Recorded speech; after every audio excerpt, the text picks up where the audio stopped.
everyone, and welcome to Conversations with Agents of Change, the podcast where we meet the people who are transforming industries, communities, and lives through courage, creativity, and purpose.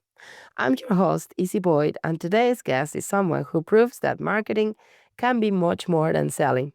It can be about empowerment, visibility, and connection.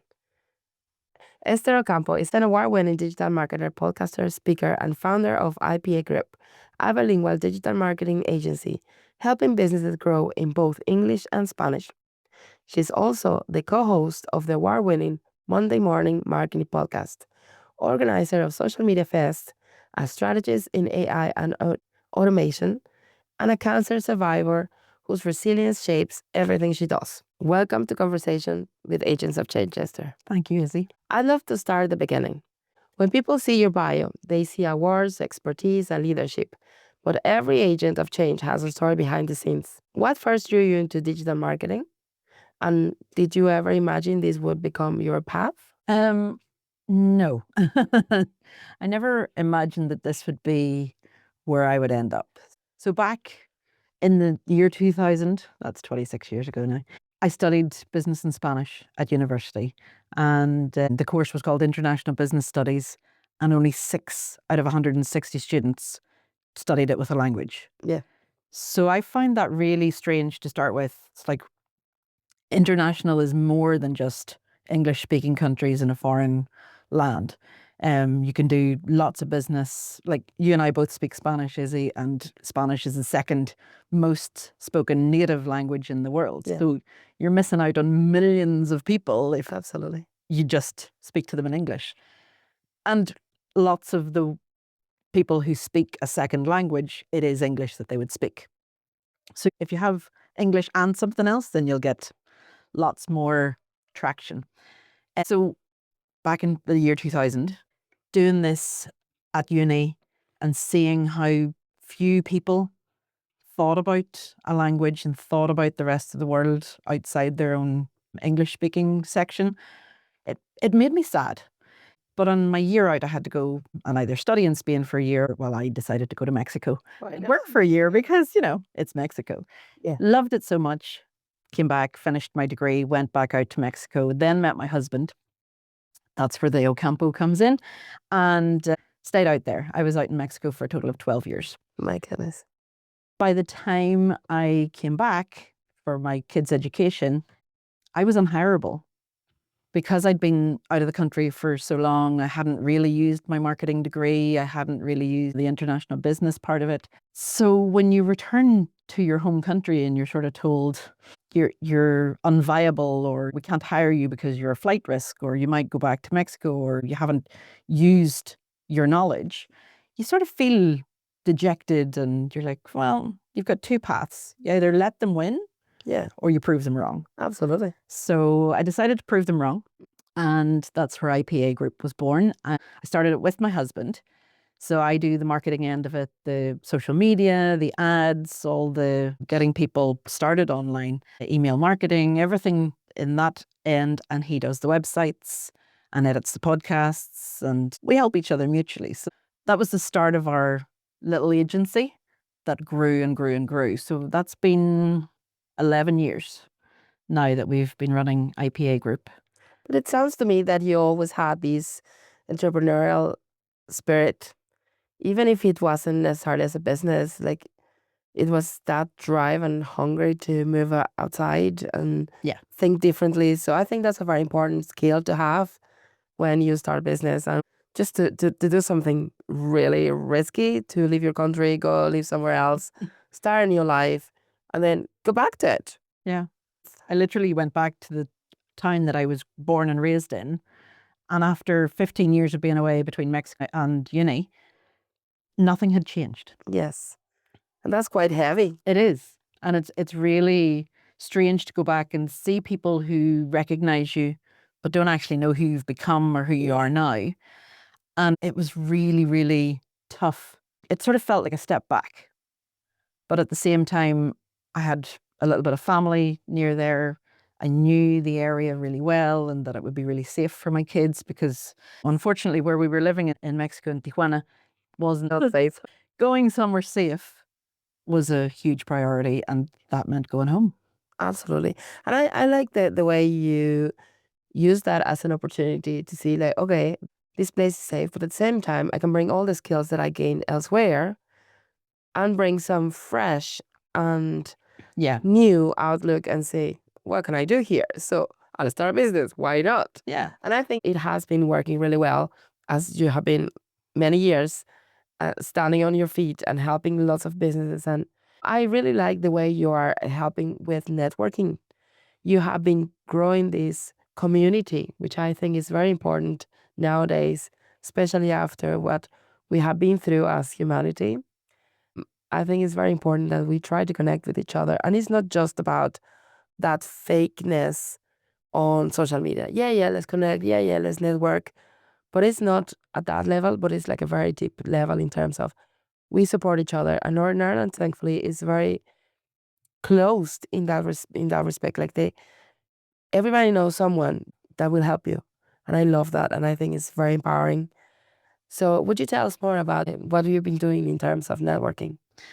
Well, when I first came home, it was paramount to get out and meet new people and meet fellow business owners to sort of get the lay of the land to see what works for them, what doesn't, what they've tried, what there is around. So the first person that I really met when I came home was well, there was a group on Facebook called Homecomers and Blow-ins. Okay. And so she was actually a blow-in from America, and she is a huge advocate for change. She's Eve Early, Empowering Change. And she was the first one to go, you need to speak to, and give me a list of like 20 people. That was, just off the top of her head. And those people then opened the world to other opportunities and other people. So networking is more than just going and telling people who you are and what you do. It's listening first. Absolutely. And I was at a recent networking event where go around the room in 60 seconds, what do you do? And some people say the same pitch each time and other people change it up. And if you change it up slightly, then there's one guy, he's a hypnotist. And you sort of think, oh, well, it's a hypnotist. They help you stop smoking or they help you lose weight, But there's a couple of times where he said things like, oh, school exams were coming up and I was helping this teenager with his GCSE stress and worry. And I'm like, I have a teenager with GCSE stress and worry. Yes. Maybe he should talk to him. Or if I'm talking to another friend, a fellow mum who has mentions, oh, my daughter's really bogged down with her A levels, go and talk to him. Get an appointment with the hypnotist. There shouldn't be a stigma. There should be that you listen to what other people offer and then find ways to either connect with them and work with them or see how other people in your network and in your community need them and send them in their direction. And the other thing that I really like about networking is collaboration. So you mentioned about running a podcast, and I do that with a fellow marketer. And in a lot of areas, her and I overlap. But we collaborate on the podcast and we bring together our knowledge to give that knowledge out to other people. Yeah. And we're not gatekeeping. We're not just going, oh, to learn more, you need to go and sign up to my €50 course or my £100 course or come to this event. We tell it as it is and hopefully don't saturate them with all the information. But networking is, for me, it's more about what's in it for me, learning from them rather than how can I tell them about me.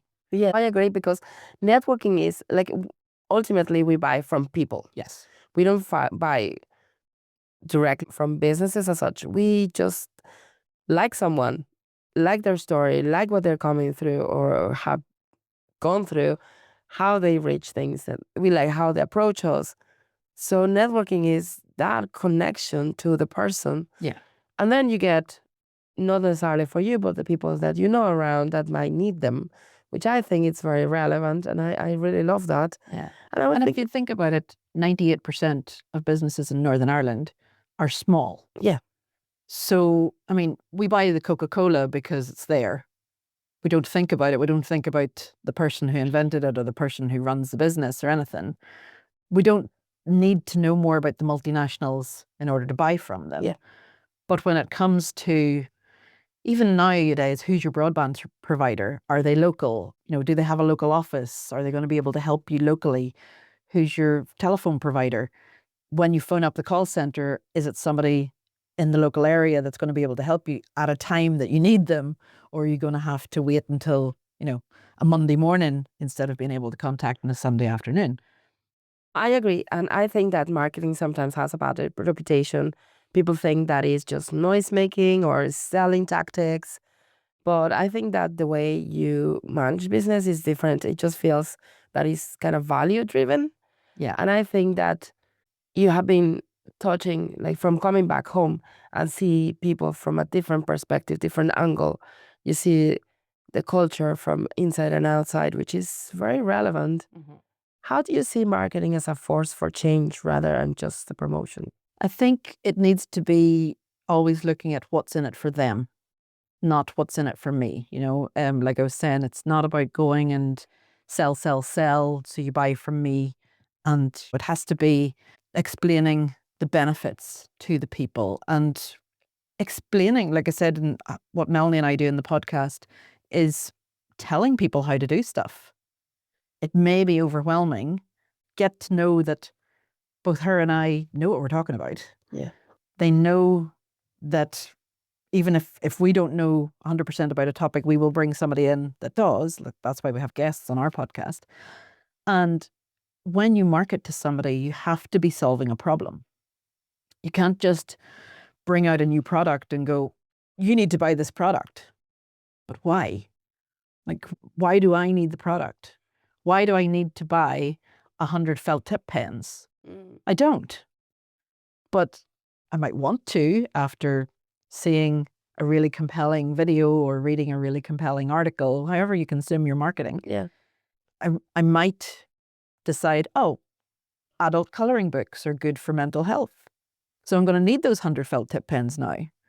But do they bleed through the paper? Do they, are they recyclable? How fast is the postage? How soon can they get here? Will my kids want them as well? All of these other things that you sort of have to take into consideration. So when you're marketing your product, you need to think about the end user and work your way back from there. So you think about who is it that maybe doesn't need it right now, but will want it or will eventually need it. You need to show them why they will need it. And it used to be that there were between 3 and 12 touch points in marketing. So that would be you put out a post, you put out an email, you put out a call to action on your website, people buy. Wonderful. Now it's anything up to 30, 40 times that somebody has to see your product or read about your service or learn about you or see your face before they will trust you enough to make the purchase. So what has changed in all of that is the way that people have been marketing has been, more buy, buy, buy, buy, buy, rather than take a step back, look at what it is for offer, and really look at it and say, this is what will help new mums get a better night's sleep, or this is what will help teething babies not feel so uncomfortable, or this is what will help teenagers with anxiety. Don't just go, oh, I've got these gummies. You want to buy them? What what are they for? Are they vitamins? Are they minerals? Are they, what's the benefits of them? So when you're marketing to people and just telling about the features and, oh, yeah, the candle is large. Okay, and? Mm-hmm. Or it's made with soy wax. Good. So, what has that got to do with me? Yeah. Oh, so the materials that it's made with are good for the environment. Oh, okay, now we're talking. Yeah. Think about the benefits of the things that are in it. It's almost harder when you're marketing yourself or your own product because you're too close to it. Yeah. So you need to bring in those secondary eyes. And this is, again, why the collaboration comes into play.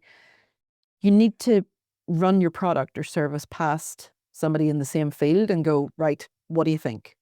Without the fear of, they're going to steal it. They're going to take my product and run with it. They're going to take my service and mark it out off as their own. So what? The main difference between you and them is you. Exactly. You're not them and they are not you. This is why I really see how important and relevant your podcast is, because most people would be afraid to give away what they know. Whereas I think you are using that to educate people, help small businesses, and help people who are in this journey. It doesn't matter if they are absolutely newbies or if they have some experience. And I see that you are supporting underrepresented voices. Yeah. And I think you are helping a lot in terms of how you are explaining in an accessible way to access, you know, even digital literacy. How you're explaining how to use the tools, how are you explaining how the terms work. So they are not as afraid when they get to do that marketing themselves or when they approach a digital agency or whatever it might be. So I think it sounds like you're not just building campaigns. I think you are helping. Yeah. You are building confidence in people, and I just think that is really relevant. And I think most people should be learning from that. Because Yeah. I think it's very, very important. I really admire how you are operating bilingually because it really touched my heart. As you said before, I'm bilingual. My family are bilingual. And in a personal level, I love that you are raising your children bilingual. I think it's a very empowering tool for them because, as you said, it's very relevant. There's a lot of people out there. They can get twice as much opportunities by using their language, which is great. But also, I think that we can't forget that we live in a interconnected world. Yes. And some campaigns actually work well in two languages. So I think that for some people, it might sound simple. You do a campaign in English, you do another campaign in Spanish, or even the same translation. It doesn't work like that. For whoever is bilingual, they know that there's a lot of play on words, there's quirkiness on each languages, there's cultural differences. And I think that is very, very noticeable. And it's important to notice here. To me, it's very huge in terms of inclusion and in terms of access. Why was it important for you to create a bilingual agency? Well, I think, first of all, because my husband is Mexican and it would be wrong of me just to force him to fit into our little English speaking bubble in Northern Ireland. He spoke English before he came, but had to relearn it. Yes. Because we're very different. But I think keeping the two languages alive in the company helps us with a bigger market share. So we have clients in America who want and need the bilingual aspect as well because of their closeness to Mexico and the rest of Latin America. We have clients in Mexico who want the English section as well as the Spanish so that they can market their services and products to America. In Northern Ireland and the UK and Ireland, it's only the English services that are picked up because there's It's only relevant. the only relevant one here. But it does help us have, it's not, it's a little bit of a differentiation between you and the other marketing sections. And when we moved back 11 years ago, there were technologies and strategies out being used in Mexico and America that hadn't even made it here yet. Yeah. Like the use of AR and VR still hasn't really taken off here when it was being huge out there all those many years ago. So when you're keeping up with the trends and the strategies of what's going on in different countries, because like you said, it's not just the quirkiness of the language and the, translations and stuff, it's the way things are done. So when one country was consuming more video and the other consuming more blogs, you had to go with what works. in each place. So we were writing blogs for the UK industry and making videos for the Mexican American industry. So it helps us keep our focus, wider and see if that's a trend now in America, it will reach here in 3 to 6 months' time. Yeah. And there you're way ahead from other marketeers, which I love. And also, I believe that is very important for trust because for your local customers or your clientele base, I think it's important to see that, well, they know what they're doing, so much so that they are not doing that just here, but in other cultures, in other countries, in other languages. So that means a lot. It's not just like they're winging it. They are actually have the knowledge and all the background and the expertise and the technology, and which I think is very important and is very powerful. but helping people that they are telling their story. It doesn't matter what language is it. It doesn't matter where they are. The culture behind that, I find it very empowering. Yeah. That it's just very inclusive and it just brings a lot of people in. And I wanted to add something here in terms of technology. So I know you work with automation and AI, which some people are very afraid of. They think that they will take marketing into a less human path. Yet, I think that your work feels very human. When we see your feed, it's very human centered, which I love. So you use the technology, but at the same time, you use that as a tool, which I think it is very important to point out here. It's not a replacement. No. It's a tool. So how do you balance technology with authenticity? Great question. I think, like you say, authenticity is not just one of those buzzwords. It is one of those things that people, especially from now on, are going to be looking more and more for, because every time you see something online, everyone's now going, oh, that's AI. You're like, no, it's not. I actually filmed that myself. Or, so removing the filters, showing up as you are, with the messy hair, with the no makeup for the women. Why do guys get away with not wearing makeup? Anyway, with the croaky voice, or with a cup of tea, or with the, like I shared a post the other day when I was in the supermarket, because it was disorientating. There's supposed to be eggs there and it's toilet roll. What is happening? Yeah. And that's the same, like, drawing comparisons between that real life and the online world is where people can interact and go, oh yeah, actually that makes sense now. I understand what you're trying to say about AI and about SEO and about websites by looking at a supermarket aisle that's in the wrong place. So drawing comparisons and showing that I'm a human, I do my supermarket shop. I'm human, I will do a Zoom call in my pajamas. Pajama bottoms, obviously. I'm a human, I will drink a cup of tea. I'm human, I will get sick. All of these things just prove to people that you're still showing up for them, even when you're not at your best, or not at 100%, or not in the office, or not, marketers are always on. Their brains are always on. They're always looking around for the next story to tell, because that's what marketing's becoming. It's telling a story and getting people involved in that story and letting them see that we're just like the rest of the world. We're just like everybody else, just with a product to sell, or a service to sell. So when you show up authentically, it doesn't mean that you have to show up with all your spelling and grammar errors.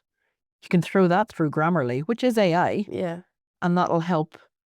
Is it this year, that year, there? Which there is it? Especially for somebody whose brains work in two languages. I speak in Spanish all the time at home.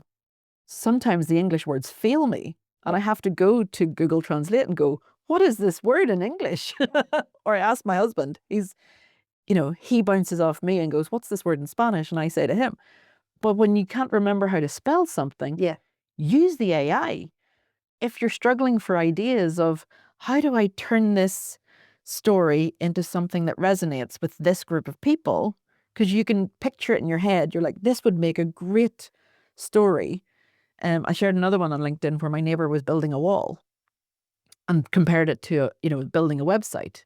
You need the great foundations, you need the building blocks, you need, the structure to it. It's when you're out walking, when you're looking around and you take a random picture, take it to AI and go, what story can I tell using this? But if it doesn't resonate with you, if it's something, my kids play a lot of football, so I could come out with stories about football and, it works for me because I understand that industry as well.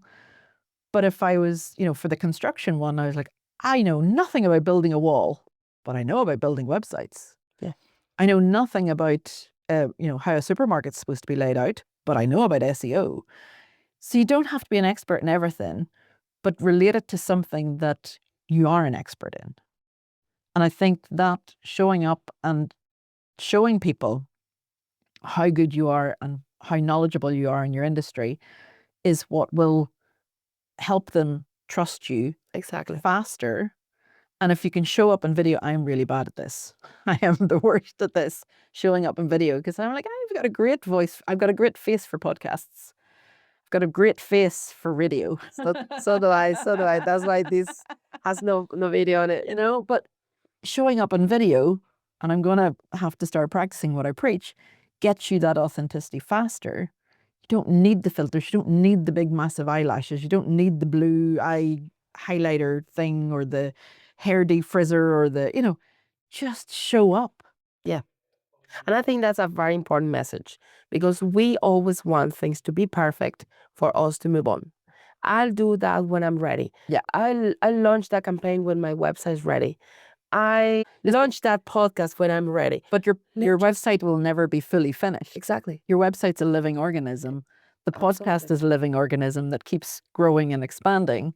Like Melanie and I started the podcast over 6 years ago, and the first 10 episodes are awful, horrible, because we were finding our feet. We were like, do we want this to be like structured, or are we going to just wing it, or how flexible are we going to be with the questions, or are we just going to, you know, be really relaxed?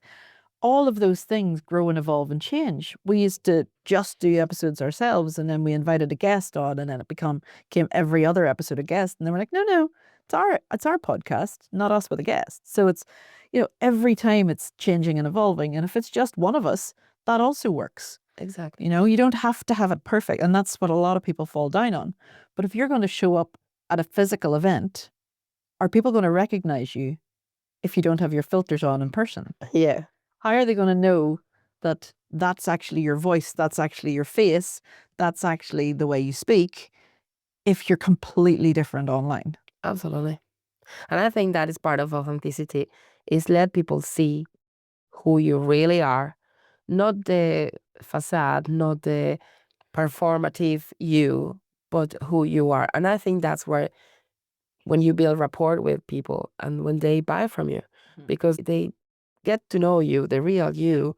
And I think that's a very, And they identify themselves with you. absolutely. And they see the similarities, and they also see like, oh, I like that. I want to be like her. I want to follow that path, which I think is really, really important, because I love the way you use your social medias, because I think you are saving time using tools when it comes to certain things, but you are allocating that time for creativity. Yeah. And I think that is what most people should be doing right now. Use the technology for the things that technology can be helpful with, and use our brains, Yes. and our skills and our expertise for the things that we need to do that ourselves. And for the people who think that they don't use AI ever, and they're like, oh, I'm too scared, I'll never touch AI.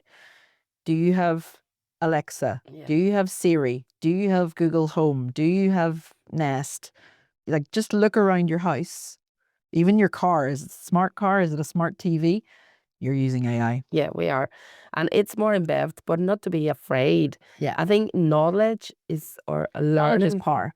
Yes. So I think that it's just about learning how to use those tools without being afraid, without being negative about it. It's like, oh, AI is going to take over the world. It's like, no, And not yet. No, but if you keep giving it all the tasks to do, Yeah, then it'll happen faster. absolutely. We need to use our own brains to do things, and we know our own skills, and use our own connections and fill the gaps when we need to with real people. So I was thinking, when we were talking about your podcast, and I have to put my hand up. I listen to your podcast very often because I'm a marketeer myself. So some things I found like very interesting. Some finds like, I wish I was there to say something different. But anyway, so I love that you made with this decision. And I want to ask, why did you decide to share your knowledge so openly? I think when you share your knowledge openly, you become the trusted expert in your field. And people then know to turn to you. They're like, oh, I heard that in a podcast, or I saw that in a video. And what was their name? What was the name? You know, and you get to become, maybe not a household name, but you get to become top of the list of people when they think of who would know about that topic. Yeah. And who would know about that subject. If I have a question about, you know, something's wrong with my dog's foot, I'm going to go to the vet. I'm going to, phone the local vet. How do I find the number? Look online, or, find it out through social media, or in a lot of cases, people will go to Facebook groups or lists and ask a question. I'm looking for this. Who do you know? You should be the first person that comes up when that question is asked. I need somebody to help me with my marketing. You need to go to Esther. You need to go to Melanie. You need to go to, and I would also rhyme off lots of people, because there's other groups that I'm in for digital women is one of them. And they're like, oh, who do you know who specializes in this? Well, I can do it. I'm a generalist, but a speciality, go to that person. And I have no fear about recommending other people, because I know eventually they'll recommend me. Yeah. And, at the end of the day, you're not losing out by sharing your knowledge. You're actually gaining more knowledge, because, like you say, other people have different viewpoints. And we get emails from people saying, actually, I have more information to add to this. Can I come on the podcast? Perfect. We don't mind being right. Like, marketing changes so quickly that what you say, like what we said in our podcast 6 years ago, yeah, even 6 months ago, yeah, may not be relevant anymore now. Yeah. But we have to keep going and keep It's part of the conversation. And I love that, because it's a building community. Yeah. So I think podcasts, to me, are really in the center of my heart more than any social media or marketing strategy, because I think when you hear a voice, it's like sitting beside them. Like if you went out with your friends for a coffee. So to me, that feels very, very close to my heart. But anyway, so I think that what you're doing is very, very relevant. Teaching is as important as doing. Most marketeers will be like, no, I won't teach you how to do it. I'll do it myself. Now, when I used to have a digital agency many, many moons ago, I used to say, yes, I can teach you how to do it. The same way a carpenter came to my house and said, look, I'm going to teach you how to put shelves up. Yeah. Or I can put the shelves up for you. Yes. How much is that going to cost you to buy the materials and the tools that you need? Yes. Or how much it will cost you? Yeah. Pay me to do it. And the difference is what you want to gain from it. Exactly. What's more important, is that you're learning the knowledge and doing it yourself, or is your time more important? Yep. It's like I was in the car wash yesterday. I can wash my own car. Of course. I don't want to. I can spend that 20 minutes sitting in a car wash, completely dry and warm. Absolutely. And not have to be out standing in the freezing cold. I know how to wash my car. But do I want to? I don't enjoy it. And once I make my millions, I will be hiring a chef and, a personal trainer and all that there, because I don't like cooking. It's a lot of things that we have to do in life that we don't want to. But if you have the choice of knowing how to do it in order to know that you're hiring somebody that will do it the proper way, I think that's what people are looking for when they're listening to our podcast is, I want to know the basics so that I won't be fleeced. Absolutely. Because in a lot of industries, especially in marketing and in website design, there are so many charlatans out there that will just go, oh, you need the Rolls Royce of a website. No, you don't. You need a Fiat 500. Yep. You don't need the all bells and whistles. You need this. And we'll tell it to you as it is. We will say, look, this is what you actually need. And in a few years' time, when you grow, then we'll, grow with you. Yeah. You don't need to start out with the big massive. But too many people have been burnt by the digital marketing industry. And so they feel that they need to know how to do it themselves. Not because they want to do it themselves, they feel that they have to avoid more heartache and more frustration because of these bad eggs in the industry. So giving them that knowledge, a little knowledge is good for you, but it's what you do with that knowledge. Exactly. If you can take that knowledge and use it the next time you're going to hire a digital marketer to go, actually, no, that trend's out. You shouldn't be using that platform anymore. Just things like that, to know that what they're saying is actually, it's going to be relevant for your business and relevant for the times that we're living in, or whether they're still using the marketing trends from 6 years ago. Absolutely. So that's why we do it. Simultaneously, I think it's very relevant that clients or potential clients know what's involved. Yes. Otherwise, their expectations will be like, what do you mean? Like, I mean, you can make a website in 3 clicks, because I saw an ad that they do a website in 3 clicks. It's like, yeah, but not a website like you need that requires some custom design and whatnot. So I think it's very important for everybody to have this knowledge about what are things that we are expecting, how we use technology the best way possible. And I think it's very, very relevant.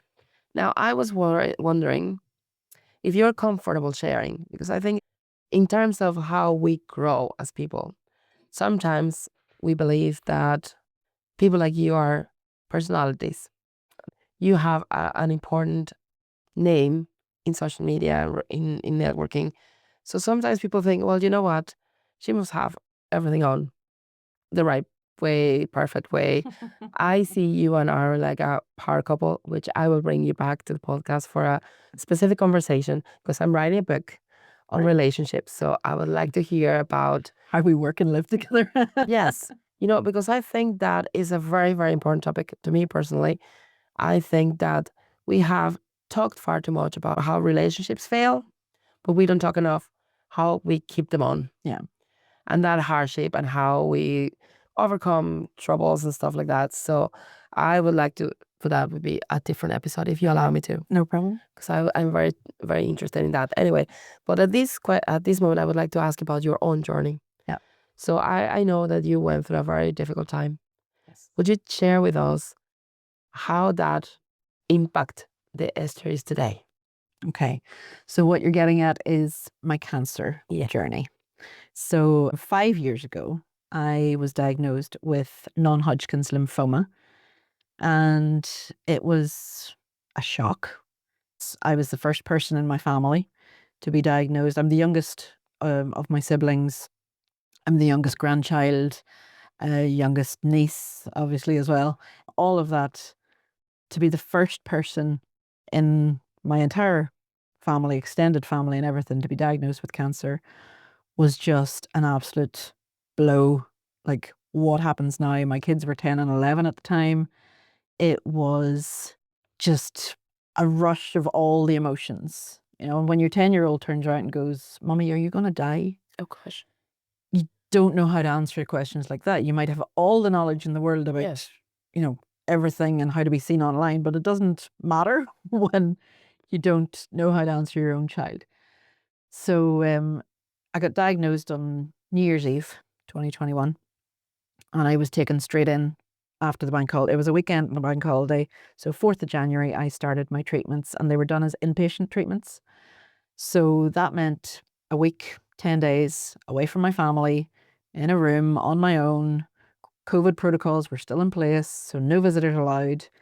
Like I say, being the first person diagnosed, you didn't know what the side effects were going to be. You didn't know what the treatment was going to look like, or how you're going to feel with it, or anything. So the nurses, big shout out to the nurses and the doctors down in Craigavon Area Hospital. They were fantastic. But it really puts things into better perspective. Things that I would always have sort of said before, because I grew up with parents who were born in the 1940s.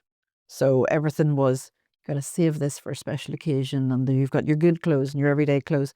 It's like, just wear the stuff. Just use the cutlery, use the crockery, eat the food you want to eat.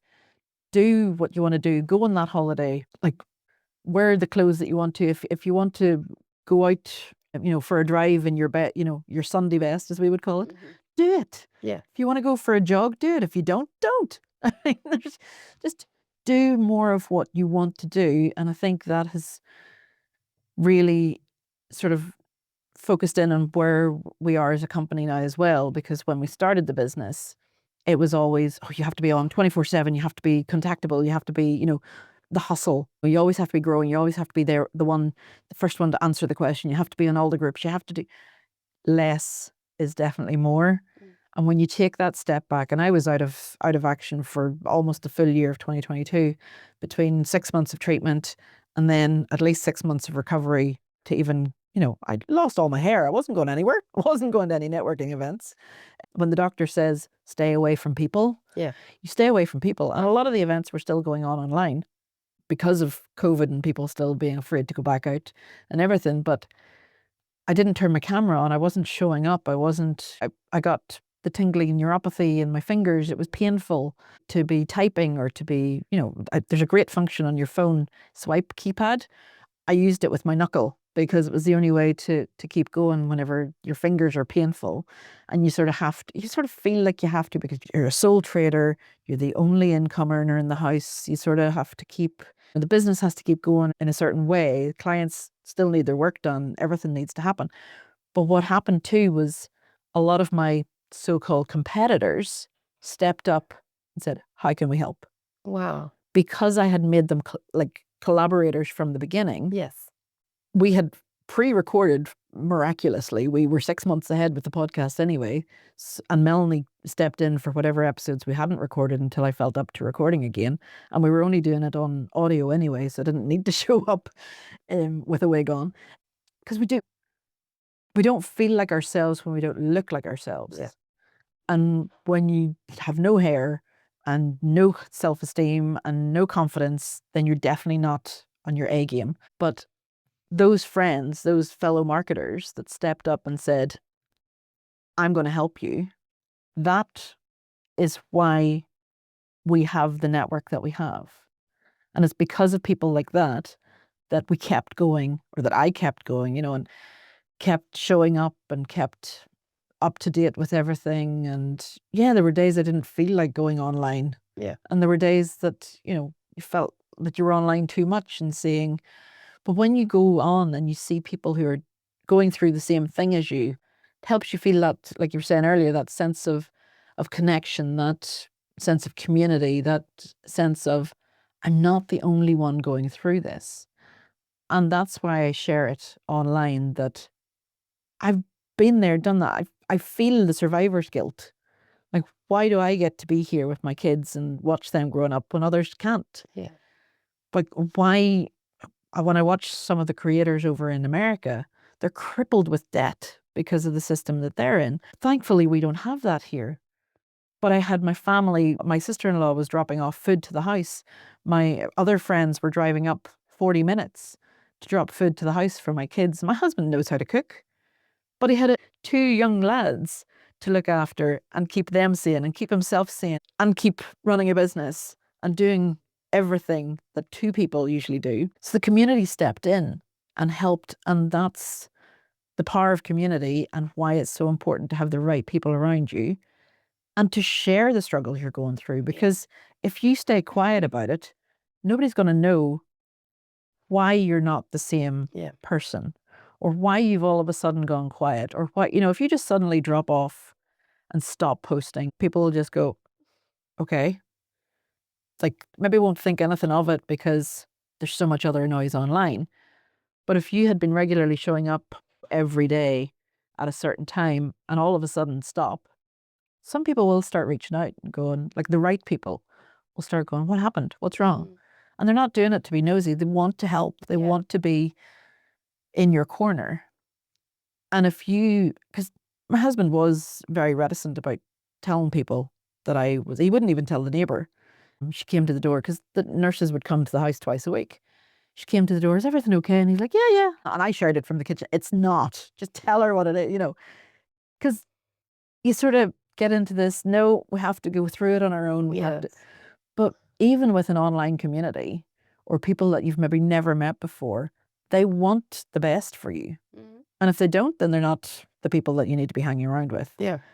But if you turn up and say, look, I'm really struggling because my child is going through bullying, or my mom is really sick, or my dad had a stroke, or, going through X, Y, Z, people will show their true colors. Yeah. And the ones that will be there for you are the ones that you should hold on to and focus on and help out whenever they go through stuff as well. Absolutely. And I think that's very important because it's bringing that sense of tribe and community that, I don't know how you're perceiving it, but the past while, I just feel that in general, we are not as connected as we used to be. Yeah. And it's very sad. And I want to make that change because I care about my own kids. I want them to feel that sense of community that once we had. And well, that's, you and I met so many years ago Yes. through a community that hasn't met up since. Yes, which is sad we because need to amend that. we do need to amend that, but it's also a reason why I've taken over Social Media Fest, because it's a real community of people who want to learn more about social media and the speakers who want to give all their knowledge about social media. Yeah. And it's that coming together of ask the questions and you won't be judged on them. You won't be looked down on or you won't be laughed at. You need to feel that community of you have an issue, talk to that person. I'm going to help you. I'm going to set you up with Yes. this course. You need to be in those rooms where you feel heard, where you feel that you're learning, that it's good for your time and it's good for your emotions as well, because there are so many rooms that you could go into, and I'm talking conferences, and they just feel so suffocating and so overwhelming and all the information sort of goes over your head. It's not like that in Social Media Fest, because it's almost like the podcast. We just give it all out, here's the information. Also, you get the recordings, any questions, send an email. And I think that's so powerful because and that is one of the many reasons why you're here today. I believe you're an agent of change because you are changing the way people are doing marketing. I think that you are helping the user at the end of the journey to learn how to do that themselves, to feel that what they're doing is relevant, to have more confidence in themselves, and even young marketeers or new marketeers that are just joining in say like, you can be confident. You can learn to do this. And there's space for everyone, which is very unheard of or very uncommon, unfortunately. It tends to be, as many other industries, like very shush, don't share that with anyone. Yeah. Which I think is very damaging. It is. Because then people feel that they shouldn't talk about that. And the only way we're going to learn something is if we all talk about it. And we are going to make our kids safe, our community safe, by talking about the healthy use of social media. Yes. What to believe and what not believe. And I'm very inspired by your story because I think that you, despite of a massive moment in your life in which you were not well, your family stepped in. And that shows how loved you are within your community. Like from work-wise to your family to your friends. And I think that is showing back. So you have been doing lots of meaningful work. And sometimes our hardest chapters become our strongest fuel. Yeah. Which I believe that it has helped you to maybe change priorities in terms of how you spend your time and when you spend time doing what, which I love how you mommy, how your motherhood journey is so tiring as most of us, but at the same time so rich and so insightful and so adorable. So I think that's great. So for many of our listeners, our founders, they are change makers and they are people trying to grow something meaningful. If someone feels overwhelmed by marketing or visibility, where should they start? Good question. What would be maybe the very practical first step? Practical first step, if you're feeling overwhelmed, is to, like in terms of marketing, go to your local enterprise center and ask what support there is available. So at the minute, there's the Go Succeed program, which gives mentoring. It gives some courses. There are some things, if you're in the FSB, Federation of Small Businesses, they run online courses as well and in-person conferences.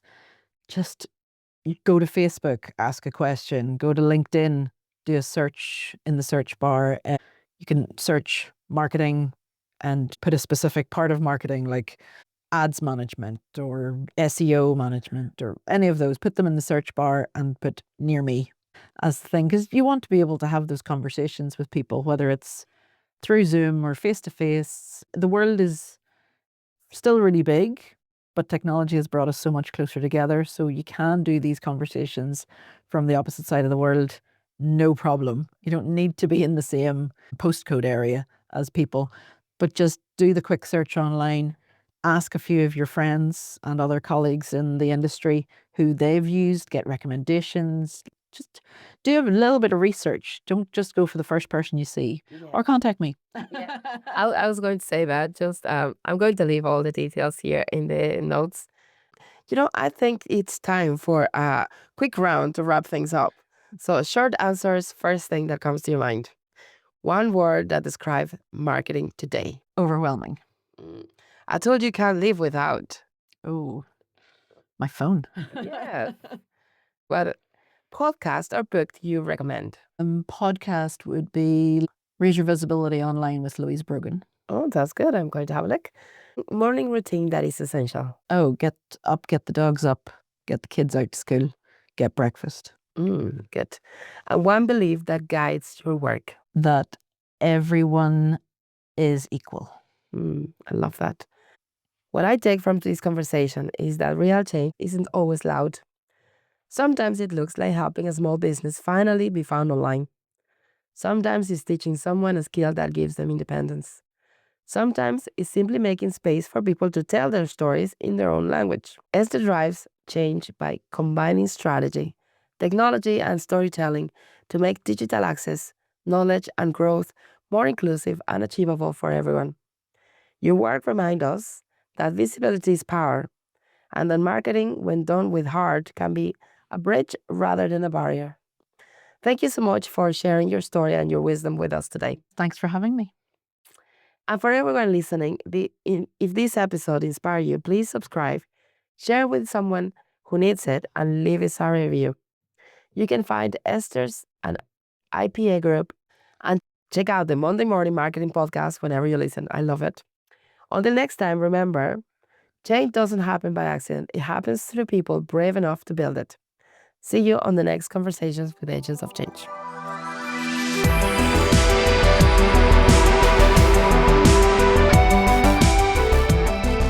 This podcast is produced by the Change Impact Group.